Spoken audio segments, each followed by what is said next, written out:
was great. Well, thank you. Now that you actually heard them, you played them, what do you think? Well, I'll tell you, the North drums, I've read about them, I've seen videos about them, but it takes the excitement up to another level when they're actually in your house, and you realize just how loud these drums are. And Roger North really hit it out of the park with this design here, and just throwing all the sound forward. That's his whole idea. He wanted to project them out to the audience. They're fiberglass, they're loud, but isn't there a vibe? Is this the first set you've ever had that's actually a vintage set? It is. I'm pretty much a new drummer. I've been playing for a couple years, and I wanted something big and loud, sort of like, I wanted a lot of toms around me, like Yamaha V drums, for example, the ones that were made in England, as you know. And I stumbled across these, and that's sort of how Jim and I met on the computer, because I saw his videos, and Jim was nice enough to reach out to me and then offer me these. But they're really cool. Well, I can see that you're going to take these to the next level. I've taken them as far as I can for now with all the metalwork. You guys remember what they looked like? All rusty, they were black, they were terrible. But I can see that Mark, and you're going to see in just a minute here, why he's going to be able to take these a little further than they already are with the metalwork and everything. Because I'm standing in a house here that's kind of full of a bunch of unrelated items, but you'll see why Mark wanted something like unusual North drums, because he's an unusual collector of sorts. Mark, as I walk in your house, I'm seeing all different kinds of vintage pieces. Let's show him some of these things that you've got here. Sure. He's got some radios over here, guys. You got to see this. Now, I collect drums, and you know that, but some people collect old radios and other things like that. Look at these radios that he's got here. Why don't you tell us about these, I'd be Mark? glad to. This is just a Detrola. It's probably post-war radio. It was all, the escutcheon and the glass was all broken when I got it. And but the cabinet was nice. It still had the little original lion's feet on it, which is probably pretty rare. I'm sure these were the first to break off. The original grill cloth was really clean. It didn't have any major nicks or scratches in it, so I sent it up to my guy John up in Indiana. And he was able to restore the inside and sort of freshen up the outside for me and put this is actually plastic because it's just a reproduction one. I see. You know, that really looks good. It really looks like glass, even if you're standing close to it. Now, what about this? Is this brass? I'm not sure about that, but it's... Because that has the look of, I've worked with a lot of brass. That looks very vintage itself. And are these Bakelite? They're Bakelite knobs. Most of the knobs were Bakelite back then. If you go before Bakelite, everything was wood. Once again, what year would this be? I would say post-war, maybe 46 or 47. It might be older than that. I'm not really sure. Most of these radios, they don't have a back on them. So the paper sticker is just gone, and this doesn't have a back on it. So it's now, really what else do we have? Some couple up here? Okay, this is just an early high fidelity Zenith. It's probably 59, maybe 60, 1960, somewhere around there. But I like wooden radios, but this was just so clean that I just had to have it. So it's not something I would normally seek out and collect. But again, it's almost like a perfect example. The one next to it is a popular radio. It's a Philco Butterfly, and obviously it's got the tricolored wood on there. That's all been restored. That's beautiful. Yeah, I have to redo the speaker cloth on the left a little bit, but I see that. That actually has a back to it that's really rare, because most Butterflies, the backs are long gone. That has a metal back to it, which is kind of cool. Very interesting. You know, I could see that you've got the same passion that I've got for vintage drums, and you know about these radios. But guys, I'm telling you, if you were to walk around this house, you're going to find more than just radios here. Step over here and look at this. Look what he's got here. This is a jukebox. Yeah, we've all seen these, right, over the years. Tell me about this, and where'd you get it? And this particular jukebox came out of an antique store in Tampa.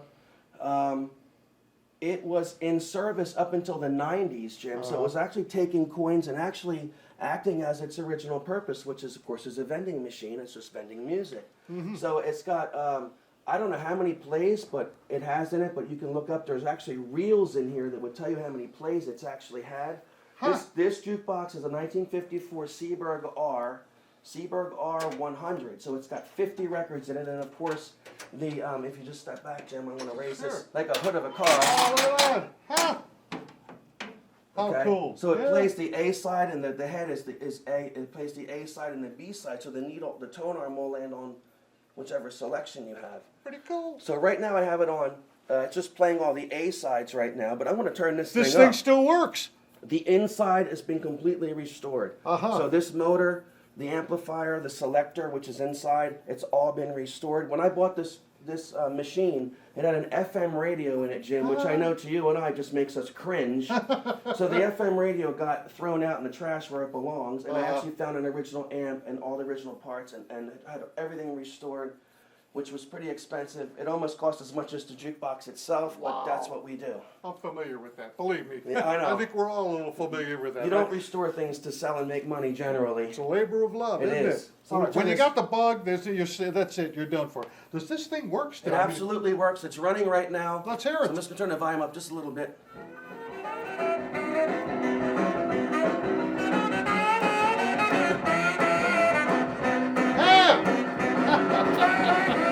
I love it. Look at that. Fantastic, Mark. The other thing unique about this, thank you, Jim, is that it had multiple speakers. So you didn't have to use those teardrop speakers and put them in your establishment, because this actually throws the sound to the left, to the right, and then, of course, it has the forward-facing speakers as well. So that was another innovation that Seeburg came up with to avoid putting those speakers in your house, in your establishment. This is great. So This is if you great. turn that way, we can show you the 3W1, which Now, is the remote box. Go ahead. What can you expect? If you were selling this, or if somebody wanted to buy one of these, what should they go for? A fully restored, in good condition? Well, this is in good condition, but it's not fully restored because the chrome is still original on it. And if it depends on what somebody would really want to pay for it. Of course, that's the ultimate answer. But this machine also has it's a little bit of termite damage, which is normal. And you're being a vintage drum guy, you probably can speak on that as well. Sure. But if I was to finish the cabinet off and just really finish it with chrome and everything, which we are going to put a lot more money into it. This machine, I'd say probably about $3,000 if it's done. But as it sits now, I would say about maybe 17 or 1800.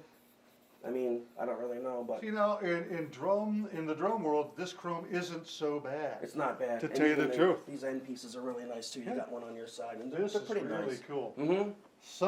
Yeah, there's more to see, guys. Now, that's not just all there is with Mark. Like I said, his house is full of stuff that's collectible. Not only a jukebox, these radios, but take a look what we got over here. Mark, what do we got here? Well, this is a 46 Philco that I found in a garage, and it didn't hardly cost me anything because it was just sitting. It was on top of something in a garage. And I kind of liked it. I liked the design. I'm familiar with the design. Being post-war, 1946, there's a lot of them around, so I was familiar with. But this one, Jim, has a unique design in it. You pull the speaker out. Oh, look at that. And it actually has a turntable inside of it. There you go. When I found it, it was just a piece of plywood here. There was no changer to be found. So I found this changer in Maine, New Hampshire, somewhere, had it sent down. The changer's been rebuilt. The radio has been rebuilt. So she's good to go. Now, the cabinet wasn't done on this particular radio, so it still shows its age a little bit, but the inside is done. This is great. I had it on earlier and it was making some really ugly crackling sounds, so something must be throwing it off in here. But This is fantastic. But she's ready to go. It's going to run for a long time. These are interesting collectibles. This is fantastic. Thank you. What else you want to show us? Now, there's a whole other room over here that's full of some great stuff. We're going to check that out in just a second. Hey, that wasn't the last radio. Check this out. More radios here. Let's see what these are, Mark. What have you got? Okay, this one here is a radiola. This is probably early 50s. It might be just past World War II because it has the stars on here. And that was stars and bars was kind of like World War II, everything. So this has those vertical parallel lines and the stars, but I don't know too much about this, but I know it's restored. And this has again the bakelite knobs, nice big bakelite knobs. All the water decals have been changed out, so she's ready to go. It's got a little antenna on it. I see. Little antenna just to get channels in. This is a racetrack radio. I think this is a 37 or 38 Zenith. The claim to fame with this one was this inlay piece right here that goes all the way to the back to the top of the radio here. This is sort of its distinctive feature right here. Mm-hmm. And it's sort of blonde in contrast to the other colors. But this is a racetrack radio for, it's called that because it has this big hoop. It's like an oval, huh? Like an oval racetrack, Mhm. actually, It's huh? got the presets on it, which is, you know, kind of nice. And again, this radio's been restored as well. Now, are these working radios? They're working radios. I usually buy them, and then I'll send them off to a fella in the Midwest, and then he'll just send it back to me, and it'll be fixed. Isn't that great? Send it away, Mhm. and it's a totally restored when you get it back. Yep. Fantastic. They And this look radio great. here, thank you. This one here is a twin speaker. It's a RCA, Victor. And this was a barn find. It was really, really dirty in here. It was really nasty, and I kept this one for a few years, and then I had a local guy do this, the same guy that does the jukebox and whatever else is in here. But the cool thing about this radio is, because being a twin speaker and pink is, you know, you can get those, but it's the cigar lighter or the cigarette lighter that's on the top. That is cool. And you can see the coils. It's just never been. Look at that. The last time I saw one of those, it was in my car. And it pops out like a cigarette lighter too. But this cigarette lighter it wasn't working when I bought it. But the fella that restored it, all he had to do was put a wire, because at the factory, Jen, quality control, somebody was asleep at the wheel because this left the factory floor as an inoperable cigarette lighter, and my guy fixed it. So we have this pink radio with the cigarette lighter. The pink is so cool. What year would you say this is? I would say it's 54, 55. Oh, cool. Without really knowing. And somebody can probably correct me on that. Fantastic. But I like pink, and turquoise is cool too. Jeez. Well, the hits keep coming, you guys. You know, that's not all Mark collects. He's got radios galore, but look at all this stuff here. Do you believe this? Look, why don't you tell us all about these? Well, this is vintage arcade machines. They're from 1980 to 1983. That's my target zone in here. Because that's when I was 14 in 1982. So again, we harken back to the golden age of video games, which is what these three machines represent. This is Dig Dug. It's in great shape when I bought it. I changed the T-molding on it just to set it off with the yellow. I see. Yeah. So, a lot of people do this. This comes black usually. But this is a great game. This is one of those games where you want to play. It's 10 o'clock at night, and you're like, just one more, and then you sit here for... When I see the characters on here, I mean, this is so indicative. I remember these games. Some of these, this type of display, you'd see it in a bar. In a bar, they'd have a horizontal table, a round table, and they'd have something like this in it. But what was the big game then? The very first one like this. I forget the name. Well, Pac-Man was the first really big maze game that was out. I remember Pac-Man, but the very first one I remember is Pong. Oh, Pong. That was Pong. 72, Pong came out. This one here, this is Time Pilot. This is called a center-out game, much like Asteroids, because when you use this 8-way joystick, you're simply changing the trajectory of your enemies. I see. So it's kind of like directing fire the opposite way. It's really strange, but the idea of this game, as the name implies, is to go through eras of aviation. So it starts out in World War I when you're shooting biplanes down. Then you go to the monoplanes, and then World War II you're actually shooting the Zeros, and has the meatball on the the whole thing. And then you go into I hope I'm not skipping any eras here, but then you go to helicopters and the Vietnam era, and the helicopters come out, and then it's jet planes. Oh, they show them all right down here. I see. Right. And then you move on. I see. You get through the levels, and once you get to the jet planes, now they're shooting heat-seeking missiles, so they're not just coming at you, they're sort of following you. The last era on this, Jim, is space. Oh, there's space right there. Yeah, that's space right there. And that's the one I've only hit maybe 2 or 3 times since I owned the machine, because you got to get through the levels. And once you get through the space, the mothership comes out, and then you go back to World War I again. It cycles around, but of course it gets more difficult. So. What's the third one here? Now this is my baby right here. This is the first one I bought, was Centipede, because when I was a kid, Jim, this was my game. Because I can play this game for about 40 minutes. You see here it says 1980 Atari. All right. So I really sort of mastered the game, and if you look at the top scores, my name's MAP. Oh, yeah. I'll tell you something else interesting, Jim, that you may not know. That these, when I shut the machines off, now I turned them on, I knew you guys were coming over, I turned the machines on. These initials right here, they're put in there by Atari. and they're either the Atari employees or they're their girlfriend's initials on there. Is that right? So if you and I play and we knock some of these, we get 15,000, right? Uh-huh. The fourth one is, it's only going to hold the top 3 scores. And you and I play and we put our names up there. You putting Jim, whatever on there, JM on there. And we unplug it and plug it in again. Those are the defaults.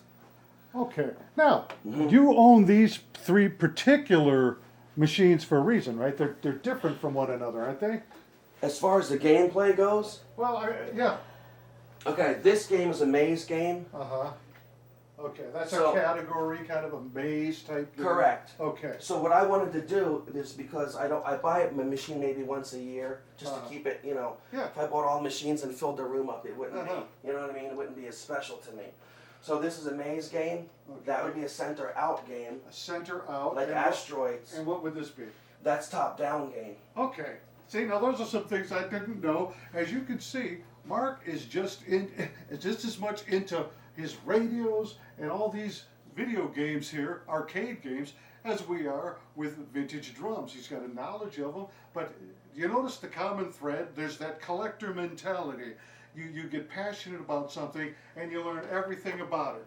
It's really cool, and I'll tell you, I'm so glad that those North drums that I worked so hard on went to somebody like Mark Pellicano, because he's got what it takes to take those drums to another level. All right, I'm glad they're there. So this is another story for all you vintage buffs out there. Jim Messina for Vintage Drums Talk. Thank you so much, Mark, for Thank you, Jim. participating with it. Thank Enjoy you. those drums, buddy. I will, thank you. See you guys later.